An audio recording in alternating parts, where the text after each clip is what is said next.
A Republican bill at the state legislature has drawn sharp criticism and protests. If passed, it would ban citizens and governments from China, Iran, North Korea, and Russia from buying land in Texas. Conservatives say they want to reduce foreign influence here. State Rep Gene Wu is a Democrat from Houston. He has organized protests against it, and the Republican author has already watered down her legislation. So we called Rep Wu to get his reaction to that. Representative Wu, it's good to see you again. Let's talk about these protests that happened in recent days. After the protest, the Republican Senator Lois Kolkhorst said she's going to change her bill and let permanent residents or green card holders from China, North Korea, Russia, and Iran, and maybe even those in the pipeline buy land. Is this something now that you would support? So I want to be really clear about this. And I think maybe there's people don't understand what it means and people reading the news articles don't quite get it. But what the bill basically did was it would ban people who are green card holders, people who were visa holders, people who were waiting to become United States citizens, got roped into everything else. And basically, like my family, we waited almost a decade for citizenship. We couldn't buy our first home that we bought. And so this is really discouraging when it comes to like saying like Texas is open for business. We've spent millions and millions of dollars. The governor's office has their own office in Beijing to recruit companies to come to the state and do business and to put their headquarters in, to put their manufacturing in. All of that is put into jeopardy by this bill.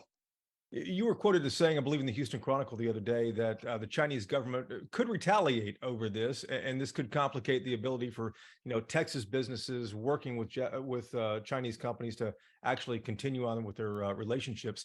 But China, as you know, doesn't permit foreigners to actually own land in China. What kind of retaliation would you expect? So, from what I understand, in a relationship with Americans, if you actually live in China, if you're a resident of China, you're actually allowed to buy personal property. You're actually allowed to buy a residence. When it comes to companies, can't you lease? It's a little more complicated. You don't actually. But that's not the point, and that's not the point. The point is there is no other place in the world called the land of opportunity. There is no other thing in the world called the American dream. If you want to set our bar, if you want to set the bar in this country, in this state, to the lowest bar in the world, then that's your choice, right? But what I'm saying, what I think a lot of us are saying is, look, there's a reason why the United States is the most powerful country and the best country in the world. And that is because we welcome people from the entire world. We take the best and the brightest from the entire world, and we give them the opportunity that they would never have had in their home countries. I understand, there is this continuation of sentiments that come from long, long ago, like old campaigns like America for the Americans, which really just translates to keep America white.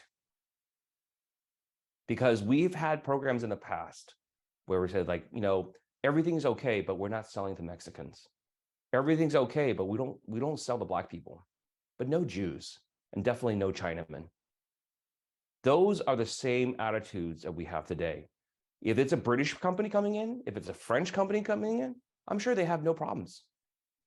But when it talks about an Asian company or from anywhere else, all of a sudden people get really, really uptight about it.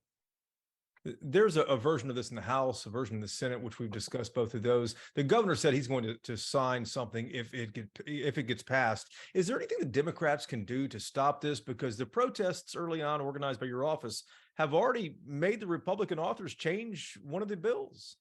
We have to do what we have to do. But this is up to the public. This is not just up to Democrats in the legislature. This is up to the entire public. The scapegoats, the communities that are attacked change over time, but the ideas and the thoughts behind it are all the same. Representative, thank you for the insight. We appreciate it.